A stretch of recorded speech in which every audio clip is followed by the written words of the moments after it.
So I'm gonna show you probably what would be the easiest way for you to log into Amplify. So first, make sure you're using Google Chrome or Safari. It's not gonna work if you're using Microsoft Edge or Internet Explorer. So, and then you're gonna go to my.amplify.com, right? And you're gonna hit enter. So your page should look like this, where it gives you login to Google, login with Clever, or login with Amplify. You're going to hit login with Clever. And then from here, you have two options. So the one with the C and the one with the squares. If when you log in with NYC eNet, this is how he logs in to Google Classroom regularly. So if you click this, it'll be the way to set him up on it, right? So then if you notice, the sign in here is just like this.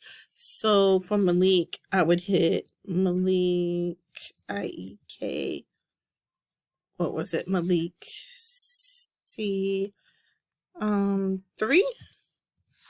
And then it was 1, 2, 3. All right. So, because I can't remember his off the top of my head, I'm just going to use mine, right? And you're going to hit sign in. And then your page should look like this. And then it would look like this, my Amplify.